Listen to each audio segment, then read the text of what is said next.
gente vai continuar então conversando um pouquinho sobre essa série de mensagens que fala um pouquinho do escândalo da cruz.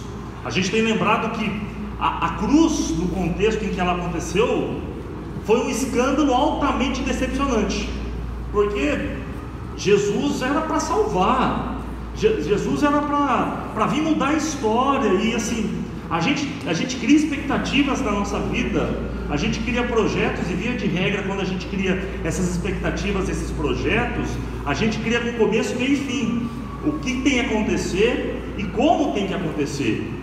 E o judeu fez da mesma forma. Ele esperava o Messias de uma forma que ele tinha projetado na cabeça dele, e veio Jesus não muito de acordo com aquilo que ele tinha planejado. Não veio um Jesus rico, não veio um líder possuindo uma espada, não veio um líder controlando uma nação. O rei dos judeus não veio muito da forma que eles esperavam. E aí, para fechar com chave de ouro essa decepção desse Messias, ele foi crucificado, foi morto numa cruz. E aí, esse foi o escândalo máximo, porque era o castigo designado para o pior ser daquela época. Era a crucificação, era a morte mais vergonhosa. É igual assim, você conhece alguém que sofreu uma punição. Pela punição que a pessoa sofreu, você logo entende que a pessoa fez algo muito grave para receber aquela punição. Naquele contexto, alguém morrer numa cruz era algo gravíssimo. Só que a gente tem conversado que essa cruz, ela se transformou numa ironia, porque toda acusação direcionada a Cristo, elas eram verdadeiras, só que não eram dignos de ser crucificado, porque eles acusaram de ser rei, e ele realmente era rei. Eles acusaram que Jesus não tinha poder, e essa acusação ela foi falha, porque Jesus é o Todo-Poderoso. Eles acusaram Jesus do plano não ter dado certo, e eles não entendiam qual era o verdadeiro plano de Jesus. Então tudo isso foi irônico, porque toda acusação de Jesus, todo ataque contra Jesus se virou em benefício e salvação para as nossas vidas. E aí, semana passada a gente conversou justamente isso, como essa salvação a cada um de nós não gerou nenhuma necessidade em nossas vidas. Pelo contrário, ela veio de forma gratuita a cada um de nós. E essa salvação, ela é na verdade uma vitória para cada um de nós. Cristo ter morrido na cruz gera uma vitória nas nossas vidas. Só que a gente tem que entender um pouquinho qual é o conceito de vitória na palavra de Deus.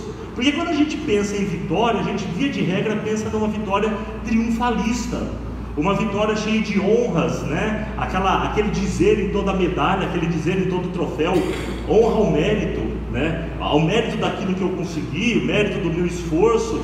Só que a vitória de Cristo na cruz, ela tem um contexto um pouquinho diferente. E aí vai de novo contrário, via de regra, às nossas expectativas.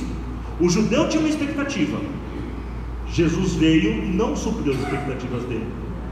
Quando eu falo que a cruz nos trouxe uma vitória, a gente tem que tomar cuidado para não sofrer da mesma frustração, porque a gente, quando começa a idealizar, a gente começa a pensar numa vitória e talvez não é bem aquilo que a gente imagina. Tem um escritor, Brennan Manning, ele diz algo no livro O Evangelho Maltrapilho, que diz o seguinte: muitas das descrições de vitória não se encaixam na minha. A hipérbole, a retórica inflada e testemunhos grandiloquentes criam a impressão de que uma vez Jesus é reconhecido como Senhor, a vida do cristão torna-se um piquenique sobre a grama verde. O casamento floresce em bem-aventurança conjugal, a saúde física melhora, a acne desaparece, carreiras em declínio de repente alçam voo. Proclamam-se que por vida vitoriosa, deve-se entender que todo mundo é vencedor. Uma jovem atraente de 20 anos aceita Jesus e torna-se Miss América. Milagres ocorrem, conversões abundam, a frequência na igreja atinge as alturas, relacionamentos rompidos são curados, gente tímida torna-se gregária e um time de segunda divisão vence o mundial. Descrições idílicas de vitória em Jesus são frequentemente coloridas mais por expectativas culturais e pessoais do que por Cristo e o Evangelho maltrapilho. Quando a gente via de regra pensa em vitória, a gente tem esse contexto. Depois que Jesus virou Organizações Tabajaras. Vocês se lembram do Cacete Planeta de Organizações Tabajaras? Seus problemas acabaram, né? Conheceu Jesus, e a gente tem que tomar cuidado que esse muitas vezes é o jargão vendido por aí.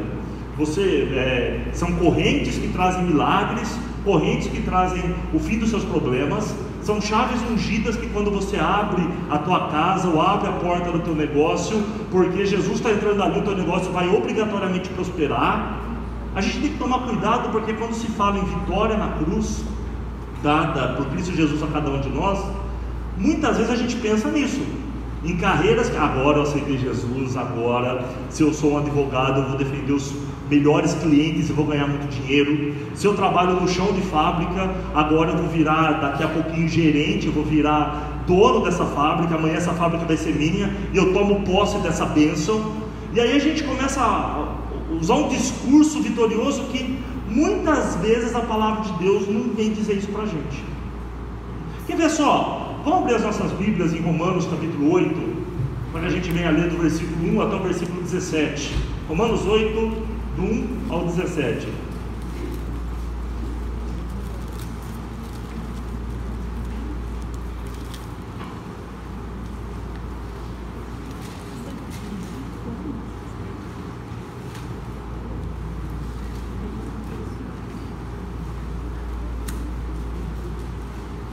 Romanos 8, do 1 ao 17, diz assim a palavra de Deus: agora já não existe nenhuma condenação para as pessoas que estão unidas com Cristo Jesus. Só fazer um parênteses, lembra que a gente leu Romanos capítulo 7, e Paulo está dizendo: eu estou perdido, eu sou pecador, quem vai me livrar desse corpo?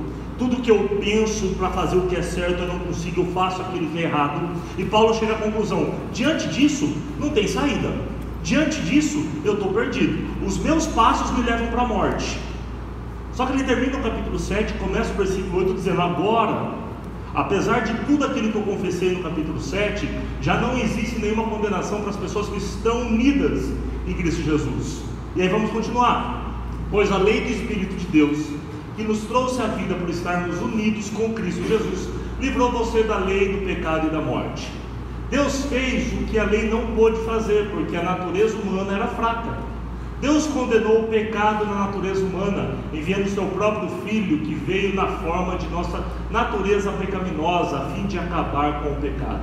Deus fez isso para que as ordens justas da lei pudessem ser completamente cumpridas por nós, que vivemos de acordo com o Espírito de Deus e não de acordo com a natureza humana. Porque as pessoas que vivem de acordo com a natureza humana têm sua mente controlada por essa mesma natureza, mas as que vivem de acordo com o Espírito de Deus têm sua mente controlada pelo Espírito. As pessoas que têm a mente controlada pela natureza humana acabarão morrendo espiritualmente, mas as que têm a mente controlada pelo Espírito de Deus terão a vida eterna e a paz. Por isso, as pessoas que têm a mente controlada pela natureza humana se tornam inimigas de Deus, pois não obedecem à lei de Deus e de fato não podem obedecer a ela. As pessoas que vivem de acordo com a sua natureza humana não podem agradar a Deus. Vocês, porém, não vivem como manda a natureza humana, mas como o Espírito de Deus quer, se é que o Espírito de Deus vive realmente em vocês. Quem não tem o Espírito de Cristo não pertence a Ele. Mas se Cristo vive em vocês, então, embora o corpo de vocês vai morrer por causa do pecado, o Espírito de Deus é vida para vocês, porque vocês foram aceitos por Deus. Se em vocês vive o Espírito daquele que ressuscitou Jesus, então aquele que ressuscitou Jesus Cristo dará também vida ao corpo mortal de vocês, por meio do seu Espírito que vive em vocês. Portanto, meus irmãos, nós temos uma obrigação, que é de não vivermos de acordo com a nossa natureza humana. Porque se vocês vivem de acordo com a natureza humana, vocês morrerão espiritualmente. Mas se pelo Espírito de Deus vocês matarem as suas ações pecaminosas, vocês viverão espiritualmente. Pois aqueles que são guiados pelo Espírito de Deus são filhos de Deus. Porque o Espírito que vocês receberam de Deus não torna vocês escravos e não faz com que tenham medo. Pelo contrário, o Espírito torna vocês filhos de Deus. E pelo poder do Espírito dizemos com fervor a Deus: Pai, meu Pai. E o Espírito de Deus se une com o nosso Espírito para afirmar que somos filhos de Deus.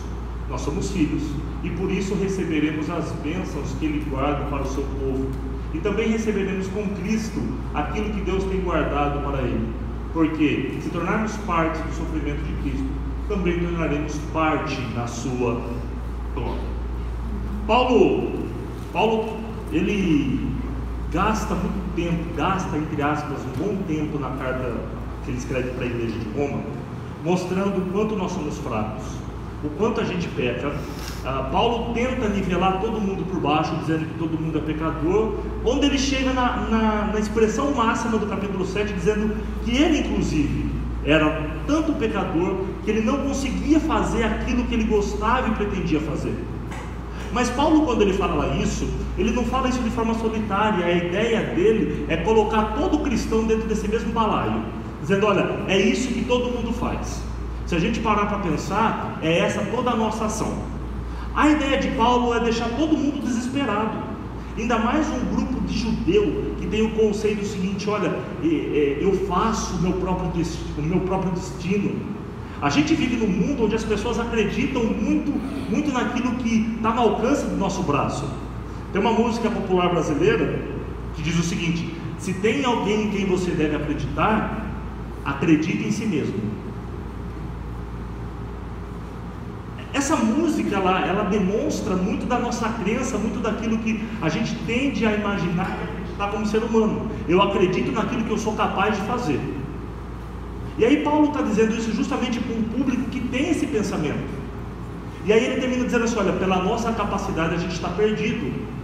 Só que ele entra no capítulo 8 dizendo: olha, mas não existe condenação para aqueles que estão em Cristo Jesus. E o frigir dos ovos disso tudo está no versículo 2, quando ele diz o seguinte: pois a lei do Espírito de Deus nos trouxe vida por estarmos unidos com Cristo Jesus. Livrou você da lei do pecado e da morte. Paulo ele tem um conceito da forma que o judeu pensava, dessa coisa: eu faço aquilo que está no alcance do meu braço, eu faço aquilo que eu sou capaz de fazer. Acontece que o judeu ele se esquecia de um detalhe, ou talvez ele não tinha aprendido esse conceito ainda, que para Deus só vale aquilo que é perfeito. Trazendo em miúdos assim o seguinte: vamos imaginar essa nossa semana que nós passamos, de segunda a sexta-feira. Vamos deixar sábado e domingo de lado. Se você fosse fazer uma autoavaliação, e aí eu vou usar um pleonasmo para ficar muito claro o que eu quero dizer: uma autoavaliação de si mesmo, né? Avalie então a sua vida, porque via de regra a gente começa a pensar, no meu caso, se vocês pedirem, faça uma autoavaliação, eu vou pensar assim: realmente a Carla pecou muito essa semana, né? Então deixa a pessoa do lado, pense em você mesmo, faz essa autoavaliação. Que nota você daria para você mesmo na segunda, na terça, na quarta, na quinta e na sexta-feira, por dia? Vai, na segunda-feira eu estava, no meu caso, segunda-feira eu estava de folga, então fiquei um pouquinho mais em casa, de boa. Então esse dia acho que eu pequei pouco, eu acho que eu sou digno de um 2,5, né? Aí na terça-feira eu voltei a trabalhar, aí eu já conversei com os presbíteros, já conversei com o pessoal da igreja, já fiquei nervoso, voltou para 1. E assim vai. Acontece que o padrão divino é o seguinte: para Deus só vale se você tirou 10 em tudo. Se algum dia dessa semana você tirou 9,9, você está reprovado. Imagine se a média escolar fosse essa. O Pedro às vezes soa para tirar 6 para cima, a nota de escola lá, a média da escola, soa para tirar 6. Eu estou falando dele, mas eu falo com propriedade. No seminário a média era 7, de 7 para cima para ser aprovado. A gente transpirava às vezes para tirar 7, 7,5, 8, né? Eu estava conversando com o José Carlos, nosso seminarista. Falei: aí como estão as coisas no seminário? Ele falou: nossa, matéria de grego está arrebentando com a gente. Eu falei: então, né? A média é 7, imagine se a média fosse 10. Só serve se você tirar 10. Se algum dia nas nossas vidas nós tirássemos 9,9, nós estaremos perdidos.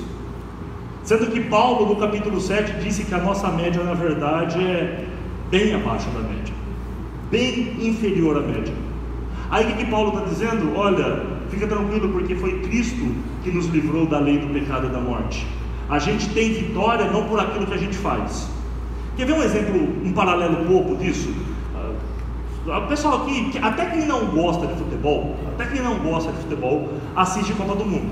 Esse ano aqui vai ter Copa do Mundo, e para tristeza de todo mundo, a Copa do Mundo vai acontecer de madrugada, então não vai gerar folga para ninguém no trabalho. Na Rússia, pelo fuso horário, né, não vai gerar folga para ninguém no trabalho, mas todo mundo, até quem não gosta de futebol, assiste Copa do Mundo. Eu me lembro que a primeira Copa do Mundo que eu assim, tenho ciência, que eu acompanhei, entendi um pouquinho melhor do que era isso, foi a de 94. 1994, a Copa do Mundo aconteceu nos Estados Unidos, aquela famosa frase do Galvão que o Brasil ficou tetracampeão.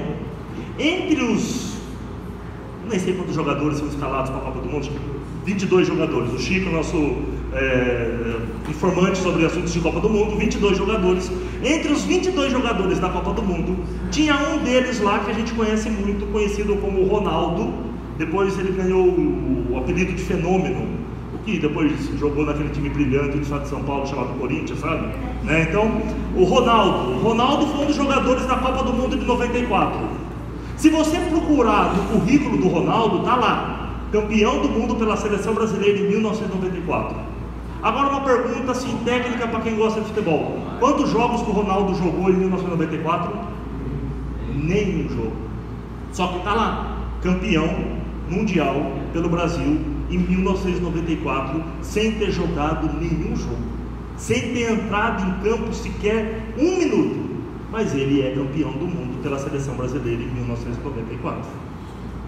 O Senhor nos livrou do pecado, da morte, do peso da lei, sem a gente entrar em campo um minuto sequer, porque nós não tínhamos capacidade, porque dependeria da nossa nota ser 10. Mas vamos ser sinceros, está difícil de tirar a média 5. Está difícil demais. Pelo que Paulo apresentou no capítulo 7, está mais difícil ainda. Se a gente olhar o todo da Bíblia, que ela fala que a gente peca até em pensamento, está mais difícil ainda. Nós somos libertos sem entrar em campo. O texto está dizendo: olha, Cristo nos libertou da escravidão do pecado, porque Ele olhou para a gente e falou: a gente não tem capacidade.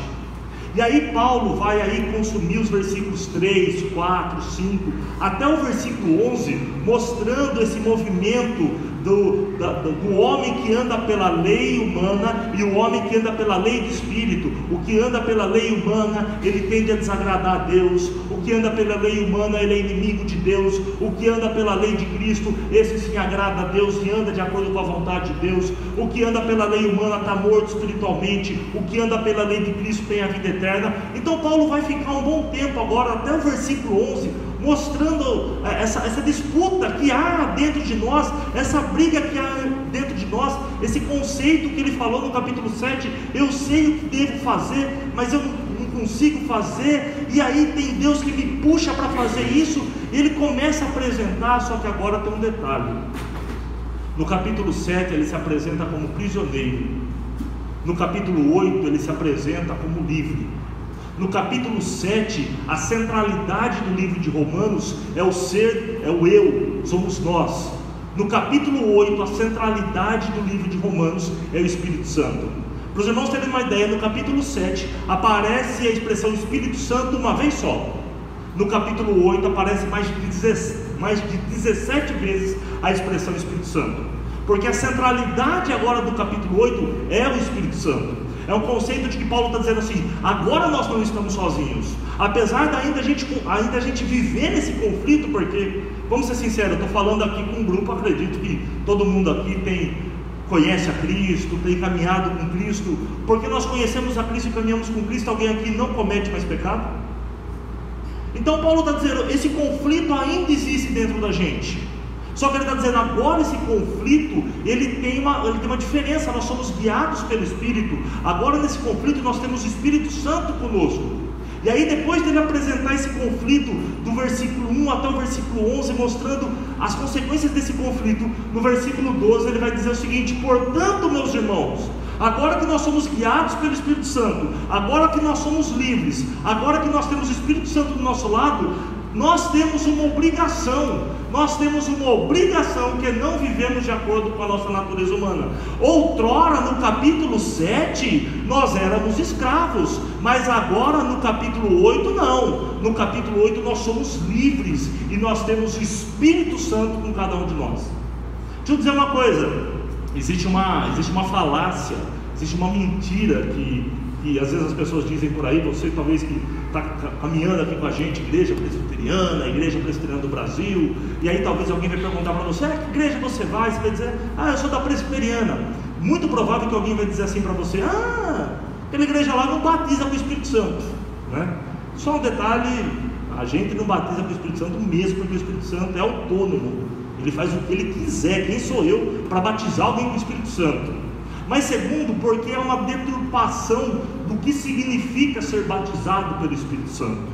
Há um engano do que significa estarmos cheios do Espírito Santo, porque as pessoas acham, eu estou cheio do Espírito Santo. Aí a gente volta para o texto do Brennan Manning, dizendo, por estar cheio do Espírito Santo, o meu casamento vai triunfar, a minha carreira vai prosperar, eu vou ganhar tudo que eu disputar. Ou, por eu estar cheio do Espírito Santo, agora eu falo em línguas, eu tenho revelações. Por eu estar cheio do Espírito Santo, eu quase que não ando, eu flutuo por essa terra. Acontece que Paulo está dizendo assim: olha, nós temos uma obrigação, que é andarmos agora de conformidade com o Espírito Santo, porque agora nós temos o Espírito Santo que nos libertou. E ele vai dizer que por isso, porque vocês vivem de acordo com porque vocês agora não vivem de acordo, vocês morreram espiritualmente, mas se pelo Espírito Santo de Deus, a nossa obrigação agora é o que? Matarmos as nossas ações pecaminosas. O que Paulo está dizendo é, estar cheio do Espírito Santo, e a vitória que o Espírito Santo dá em nossas vidas, é lutarmos contra o pecado que vive em nós.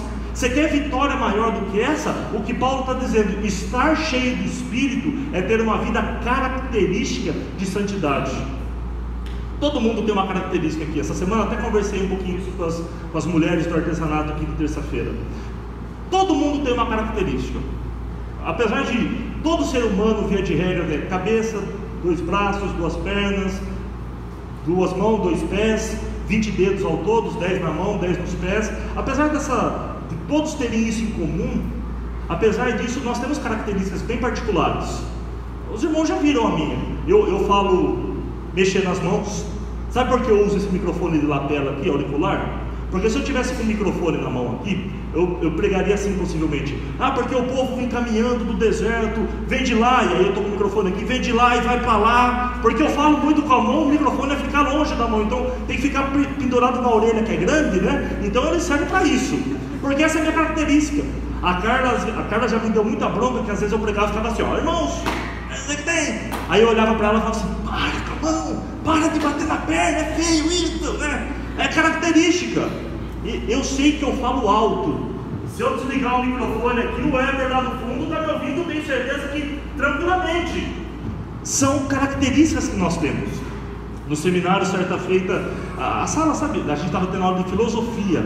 A sala estava com murmúrio, o pessoal comentando, falando ali, um outro cochichando. Eu virei para o lado para um amigo meu, fiz um comentário para o meu amigo, falei algo no ouvido dele assim. O professor, reverendo Gesiel, olhou para trás e falou: Rafael, dá para você ficar quieto?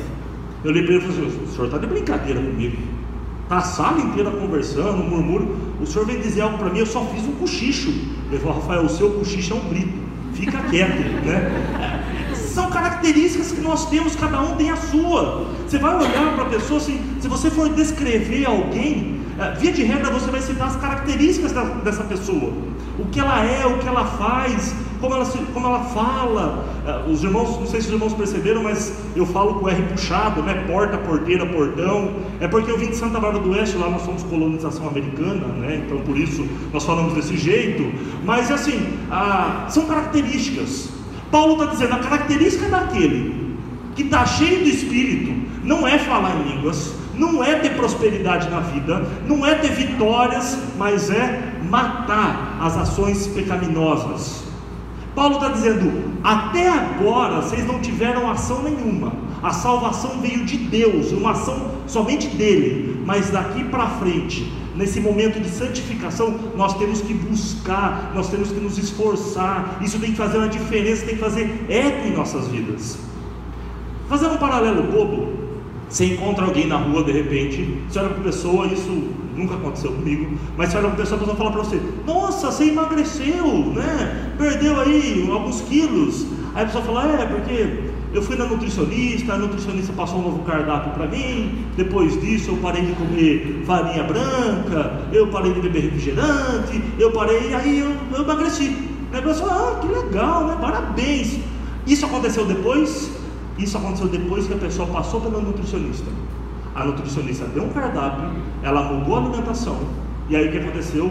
As pessoas reconheceram até na rua que a pessoa emagreceu, porque depois de ter passado pela nutricionista, a vida dela mudou. O que Paulo está dizendo, depois do Espírito Santo entrar nas nossas vidas, a nossa vida tem que mudar.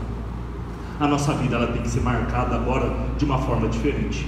A nossa característica agora tem que ser característica de pessoas que ainda pecam, porque ninguém é santo aqui. A gente não conseguiu atingir esse nível ainda, mas apesar de pecarmos, a nossa luta é contra isso. A gente luta para que a gente não venha mais pecar. A gente luta para que a nossa vida não seja mais reconhecida pelas nossas falhas. Os nossos adjetivos não sejam pejorativos, mas sejam adjetivos que trazem qualidade e somam as nossas vidas. Essa tem que ser a característica do cristão. Estarmos cheios do Espírito significa eu lutar contra o pecado na minha vida. Na prática significa que estar cheio do Espírito, agora eu sou um bom marido, agora eu sou um bom funcionário, agora eu sou um bom patrão, nos moldes da palavra do Senhor.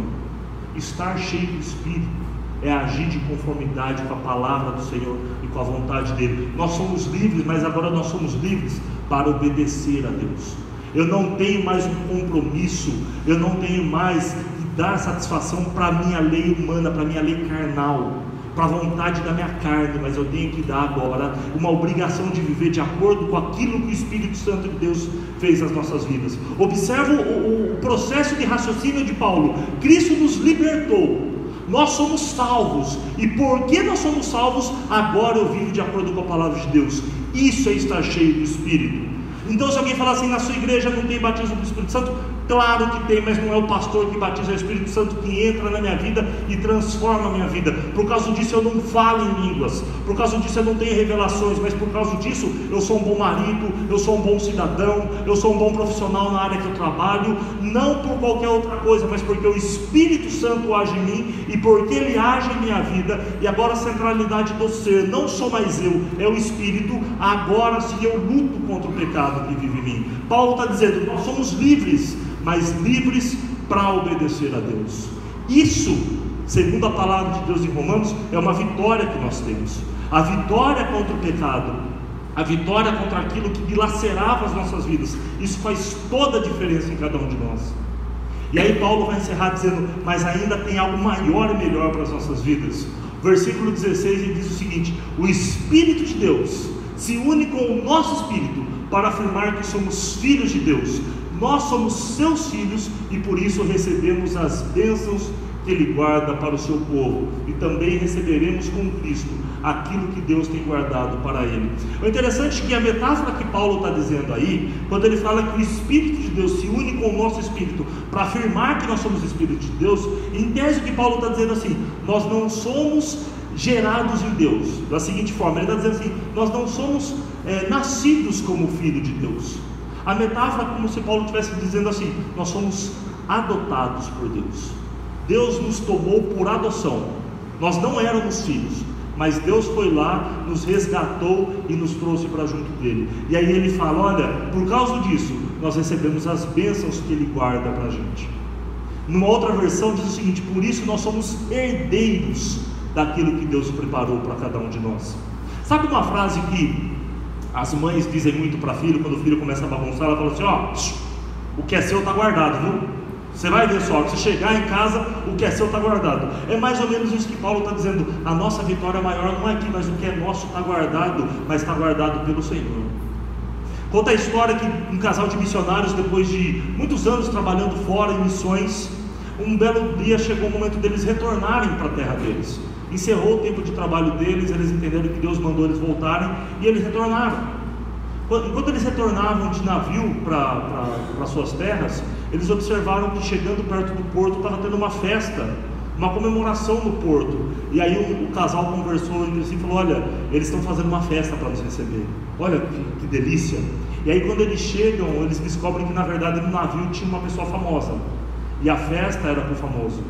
E o casal de missionários chegou, não tinha um ser da igreja para receber eles, e aí eles foram embora para casa, e o marido ficou revoltadíssimo. Onde se viu? Quase décadas trabalhando no ministério de missões, e quando a gente é recebido, nada, nenhuma festa, nenhuma comemoração para a gente.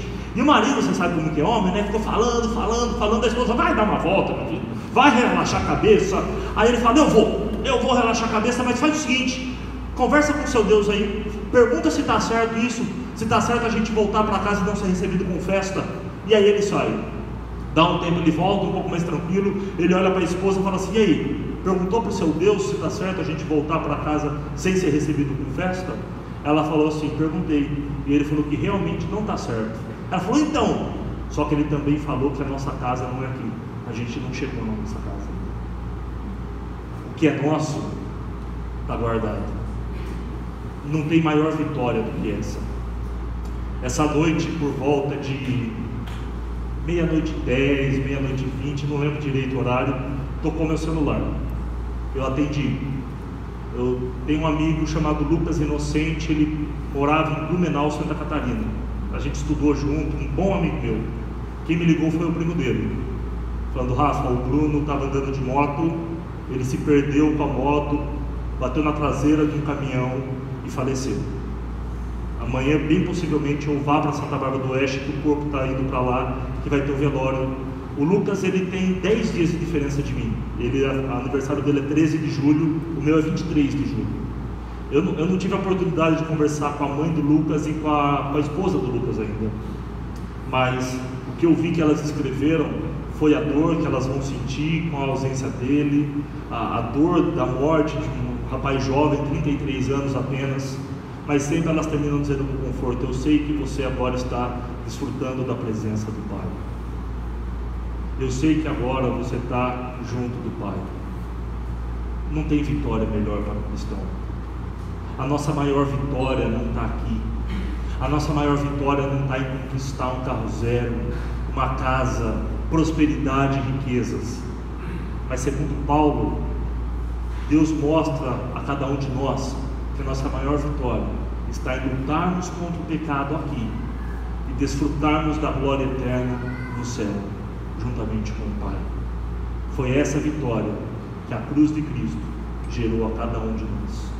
Eu quero convidar você a fechar teus olhos, abaixar tua cabeça, a ter um instante de oração, de conversa com Deus.